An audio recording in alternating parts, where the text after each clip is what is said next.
Okay, let's start our discussion. I welcome our dear Moshanivin, the moderator of our panel discussion. The microphone is yours. May I invite our panelists to join me here? Remember, please, Johnson, Ms. Lee, and Dr. Yasmia, please join us.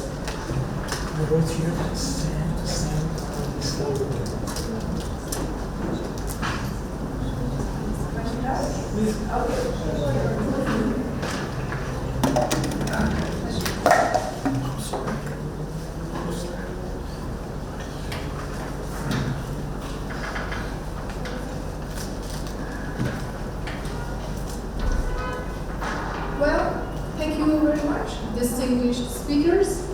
Thank you for being kind enough to share your knowledge and experiences with us since this morning. Different aspects of science and technology now and incubators were presented since this morning, from admission of tenants and tactics for admitting high-quality tenants, the services that are provided to the companies in your incubators and science parks, and which services are appropriate for which companies and what should do. We heard about the Trustbox experience, and it was really interesting to hear about their 7-step procedure, and from the idea dream until the last stage, very new initiatives and interesting parts. From Korea and Mr. Johnson, we heard about the best practices in managing science and technology parks.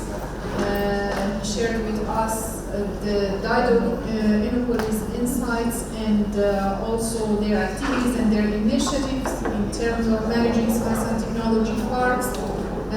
Also the incubation activities, science park activities.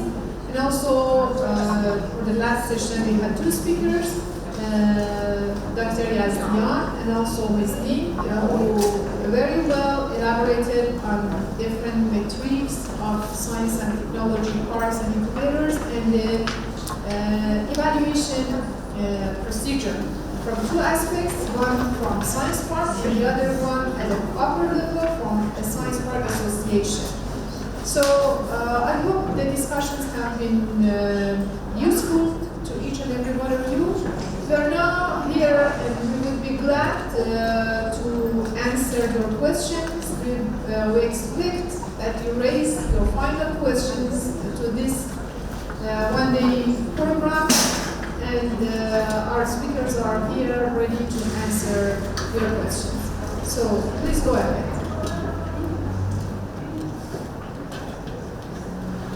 If you don't answer any question, then we will ask you the questions.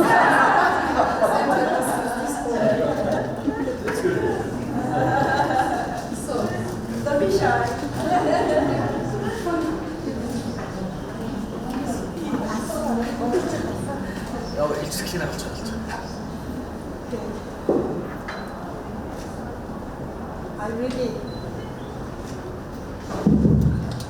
I really appreciate today's workshop. It's very interesting and very helpful. Actually, I'm from Berlin City. I'm the representative from local. Yeah. So most of the speakers today talk about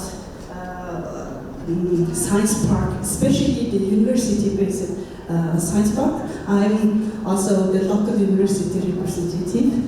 Mongolian University of Life Science in Berlin. So could you answer the one general question that what is the advantage of the university science park compared to other science parks and hubs?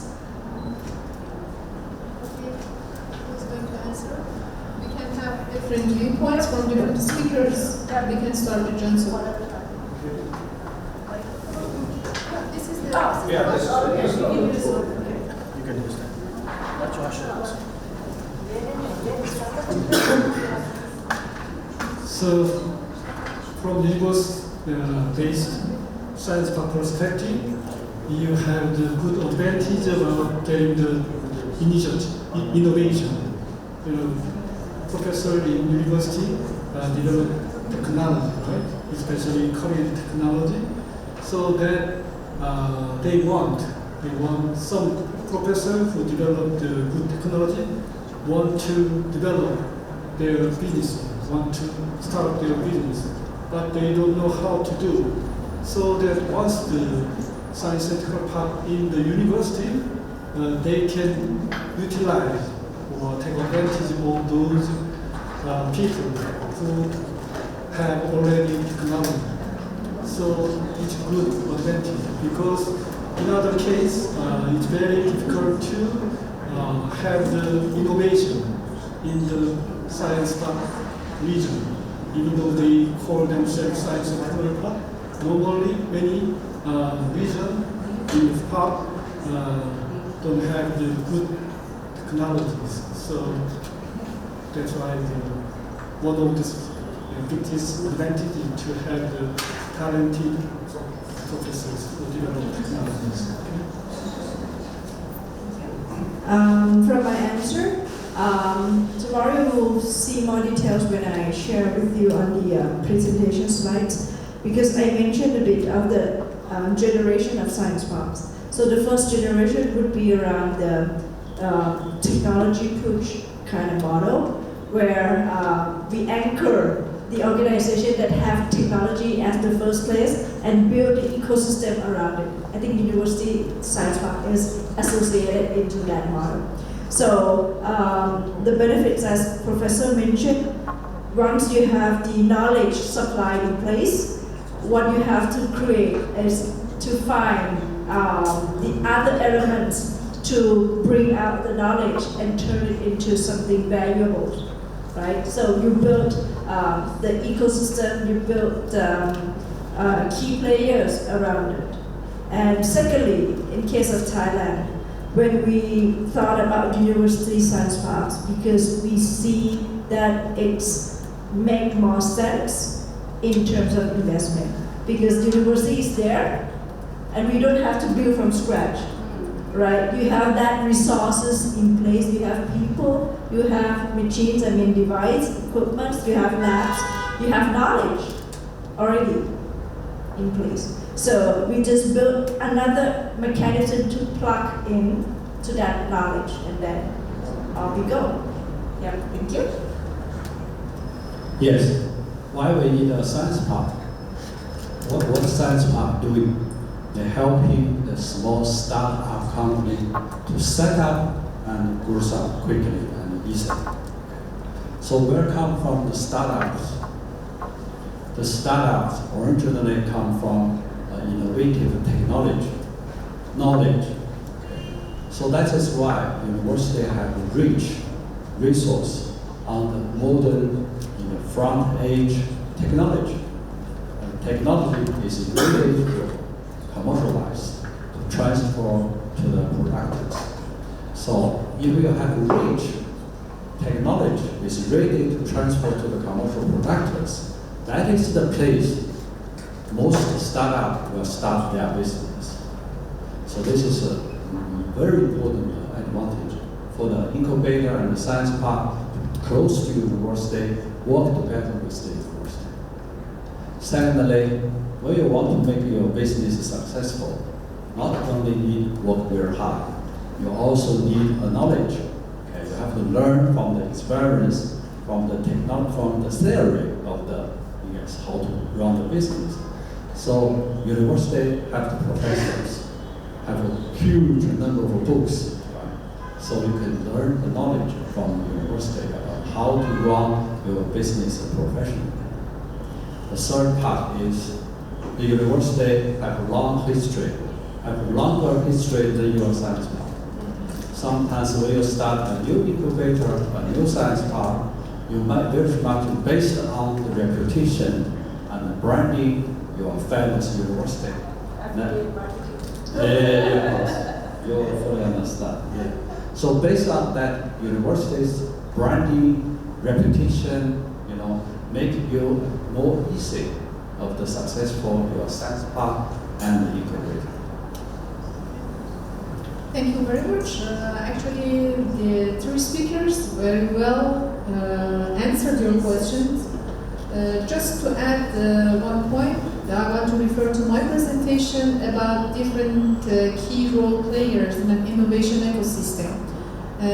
So university was one of the role players in the innovation ecosystem, and science and technology parks another. So this will make it possible to have for you to have two of the key role players together at the same time, and to make your innovation ecosystem a complete circle. Not to mention other advantages of the relationship with the university in terms of the difference mentioned in terms of faculty members, the university facilities that help the companies, and also the graduates of the university that will be good pool of talents for your companies to go directly to the science park or incubator.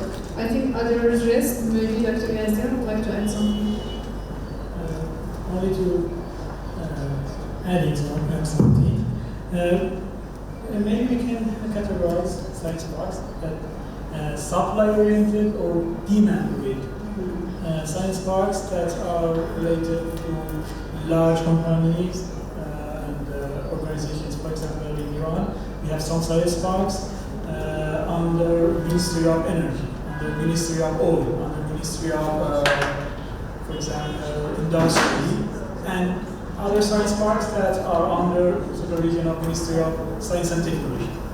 These science parks are mostly supply-oriented, they produce technology, and the other science parks are demand-oriented. They recognize the needs of the industry, and they buy products from other science parks. This maybe. Thank you very much. Any other question? Yes? Thank you all speakers for the insightful presentation, first of all. And my question is, Ms. Lin mentioned that survival rate is very important for sci-tech parks and incubators. And could you tell me what's your average survival rate for your countries? All right, so far in the past 15 years that we have collected the data, the survival rate is more than 90%. But from that 90%, we categorize it into three types. The one is what we call the home run, the one that's going very fast. And the second one would be, the home run would be like 10% of the portfolio that survive. And the second type, we call them zombie. So not growing fast, but not too slow, like just survive. Yeah, just survive. That will account for 40% of the survival. 30 to 40%, it depends on the economy, right? It's not just the science park performance that can keep them alive. But yeah, that depends on the sectors they are in. In many cases, if they are in a business that, like in the sunset trend, it's hard for them to survive. And the rest, we call them the slow pace. They grow like 10% each year, but not much. Not like the first home run that can go like 5x, 10x every year. So we have seen this momentum in average of 90% of survival. But for those 10% that fell, what happened? It's not like they are out of business, but sometimes those 10%, they come out of the new business, which they learned from the past. Because whenever they failed and they see the lessons, right? So they will come up with the new ideas stronger than the last one because they learned about it. Right? So I think for me, 10% of failure doesn't mean it's a bad thing, but it shows what to be aware of from their previous ideas or previous business. Sometimes it's external factors. COVID, for example, they cannot control it, right? Yeah. Thank you very much. Yes, I think this is very good initiative that they follow the survival and the success of their graduated incubatees after leaving the incubator. And actually we have also a Entrepreneurship Festival every year. And the winners of this festival, one of the issues and one of the major topics for us is to follow the status of the winners of every year. We organize a festival, we identify the superior entrepreneurs and technopreneurs, and we give them awards, we praise them, and then what happened later on? This is the question. This is what they are doing very well in the incubation and their Science Park Association. Thank you very much. Any other question? I have also a question to Ms. Lee again. Maybe because you are the last speaker, remember your presentation, most of the others. So that's why most of the questions goes to you. You elaborated on the assessment and evaluation of the parks. I would like to know, do you have any evaluation system by your parks themselves? For example, each park conducts any assessment, any evaluation for the companies? And is there any assessment process for the companies by the park themselves? Or will you do anything for assessing the companies as well? Or just the performance of science parks will be evaluated by your association? So to repeat your question, the assessment for the clients, not the parks themselves, right? For those who join the incubation service and science park services, yes, we do. I just talked with some of the colleagues from Mongolia, University of Science and Technology, about the tool we use to assess the companies. We call it innovation readiness level. We mentioned about technology readiness level, TIL, which is very common, right? Everyone knows it. But in terms of technology commercialization, it's not only about technology. There is more other pillars to be involved. So we create this tool together with our policy office to drive the innovation-driven economy by having integrated what we call manufacturing readiness level, how well or how good they are in producing their services or products. Thirdly, commercial readiness level. If there is a market there, do they understand the market? Do they validate the market? Do they have the futures of market in expansion? And fourth pillars would call business readiness level. Business involved in two main anchors: the human, the team, and also the finance, the investment. So are they aware of building up the team to cope up the growth of their business, or are they prepare themselves for raising new fund or new investment to handle with their potential growth? So we use these four tools to help evaluate the incubatee from day one. It was like, I always have this analogy. I think innovation center is like a hospital. When you have a patient coming in, right, the first thing you have to do a health check to understand the whole anatomy of that business or that person first, right? And from that, you can design your treatment program, right? Or you have very high blood pressure, so you need to take this program first so that you can lower that blood pressure and help strengthen your muscle later on, things like that. So we use this to monitor the readiness of the company from time to time until they graduate. So that is part of the tool that we use, and we also develop the program that science parks anywhere can get access, open access, to use it with their own clients. And second tool, we also have what we call portfolio management tool for the incubators, because one incubator normally have 10 to 20 clients at a time, at least, right? So when they do have to monitor their portfolio, and sometimes there's a turnover of that staff. The information, the knowledge came with the staff, the contacts and stuff like that, and the growth of the business. No one else will know about that company. So we create this platform for the incubator to input, and also the startups can keep update on their progress of business. So it's like a milestone setting. It's pretty much like when you go to the hospital. This is a hospital OS.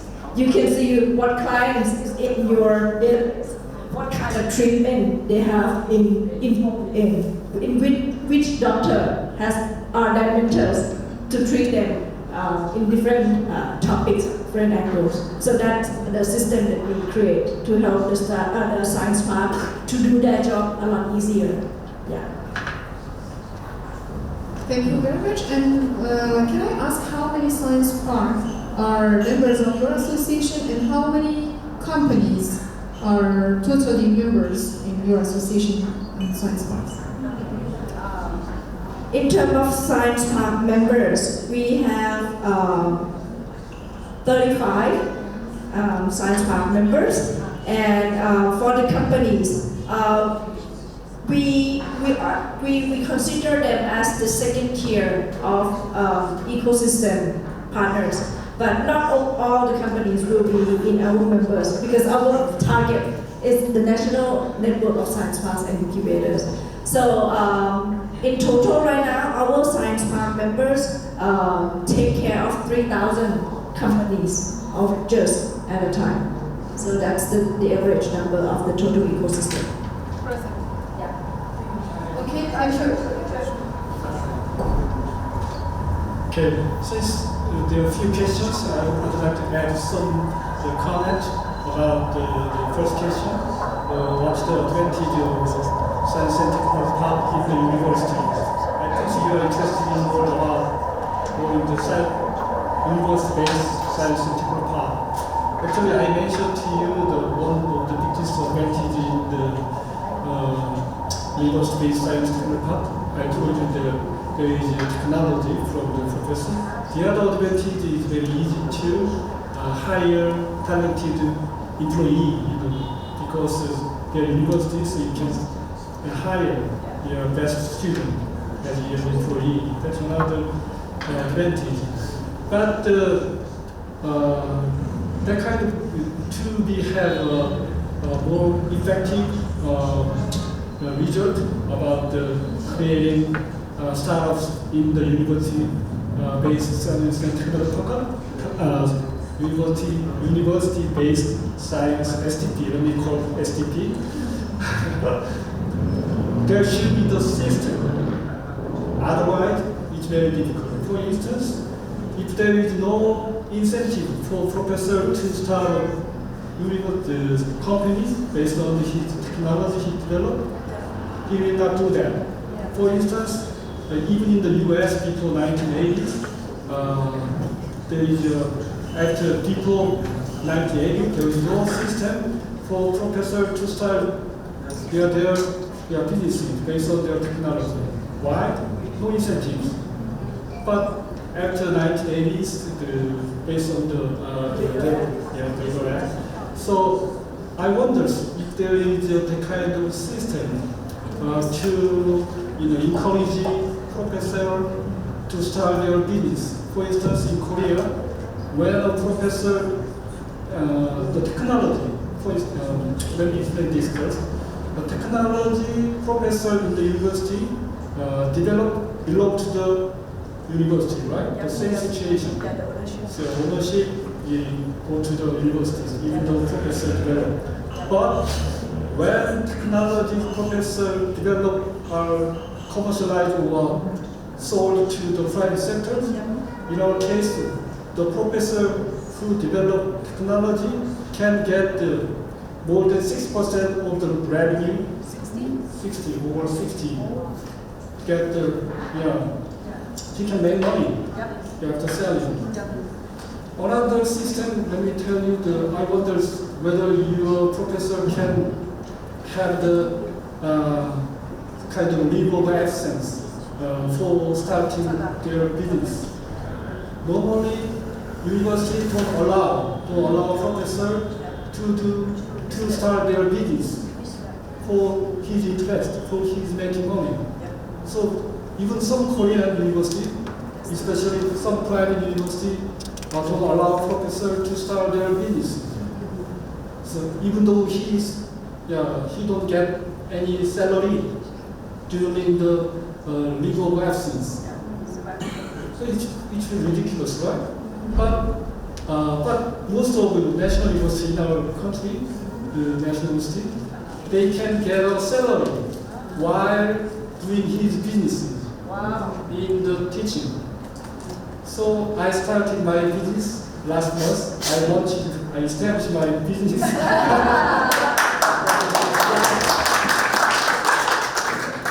Called Beyond the Solution. We have done it together. So I can get the salary while doing my business. Of course, I have to meet some criteria. I have to teach for the certain exactly. I have to teach. I have to produce my papers to meet my criteria. Research and education. I have to do the same thing. As long as while I'm meeting those criteria, I can do my business with my same salary. Okay? So I studied.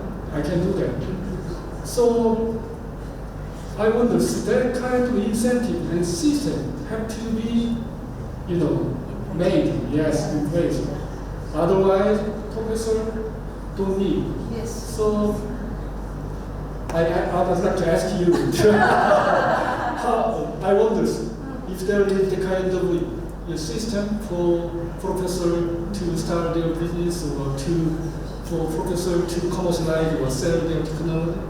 Is there incentive they can make money after developing and selling the technology they develop? Yeah, it's legally available to run business. So anyways, there should be the system to encourage the professor or university to do that kind of thing. Business. Thank you, Johnson. Excuse me, I want to ask from Sir Robert. Your main experiences during these years, IAS, mainly working in public associations, organizations, and now in a private association. TAS Holdings is a private. I want to know your experience about this assessment, about this evaluation. You have many incubators in TAS Holding, more than 200 companies. I want to know from a private company point of view, how do you assess, how do you evaluate your incubators and your companies? 50% state-owned share, 40% is private sector. So we mix up. But your question is right. Even we have 60% of the state-owned share, but our management team is independent.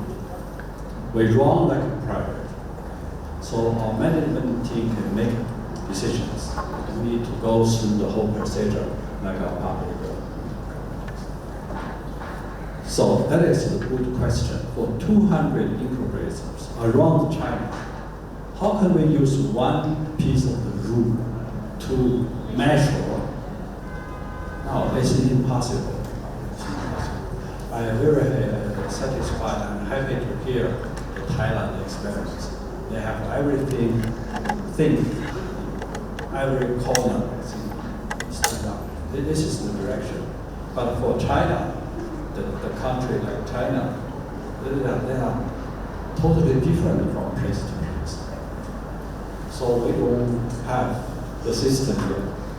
We don't have the evaluation app, something like that. As Mr. Zhang said this morning, we evaluate the performance of the incubators.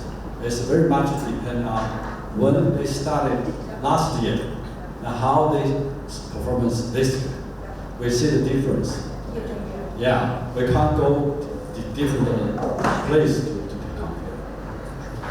Some places start in a very low level, okay, but they make a great progress during 1 year, so they get bonus. Okay. Somewhere they start in a very high level, but the progress is not that.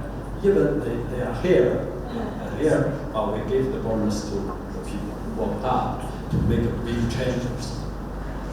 I would like to share the experience with you is that we have the similar name, incubators, science parks, but when you open the door, it's totally different.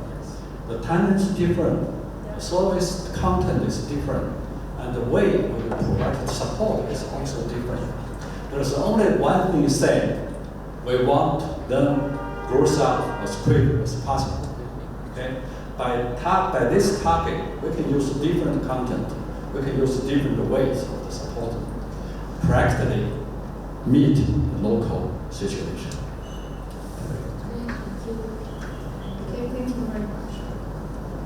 Okay, no, the floor is yours. Sure, if there's no more question, since some of you need to attend the ASPA board meeting, we need to end the session with your question as the last one, please. Yeah.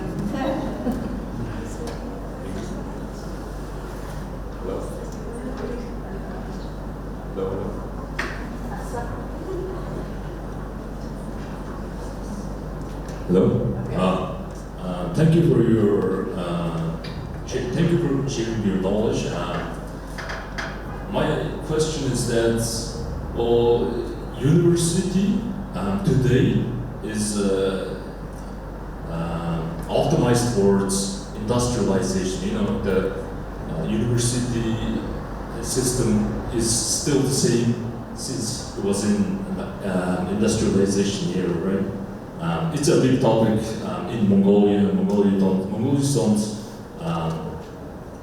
have little faith in the university, not little bit, just failing, right? So I wanna learn, I wanna listen to what your country's university does best to cultivate innovation, and what do you think they should do to do more of it? Okay, first I'd like to ask Iran view. I'm a professor in university in electrical engineering department and also in science and technology park in Iran, and I can see both of these point of views. Unfortunately, universities, in my experience, I see universities in Iran, Canada, and some other countries, universities grows very slowly. We have some generations for universities, but university usually grows very slowly. But science and park technologies grows very fast and adapt their requirements based on the requirements of the companies.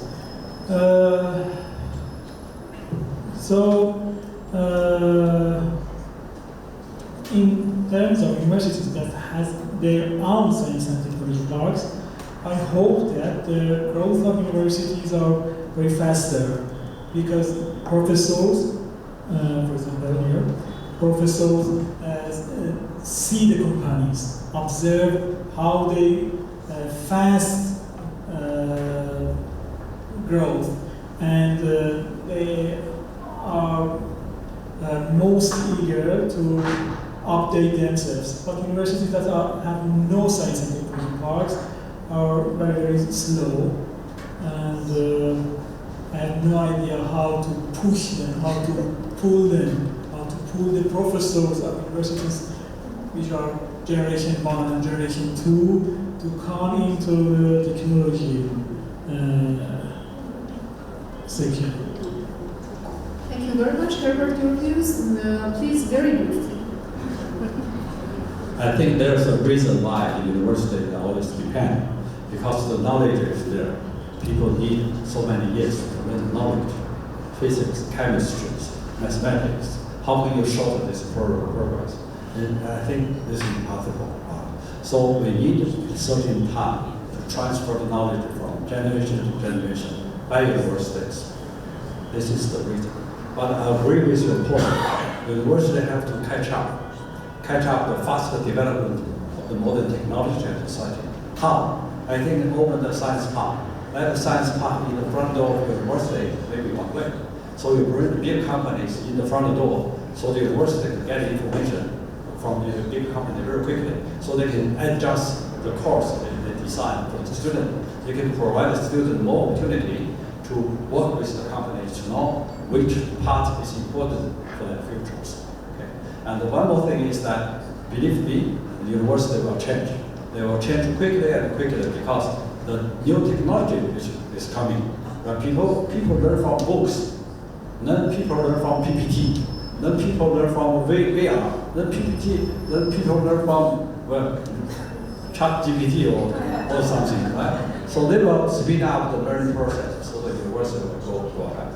But if you work in the university, keep your mind, think, I have to do something for the future university about next year.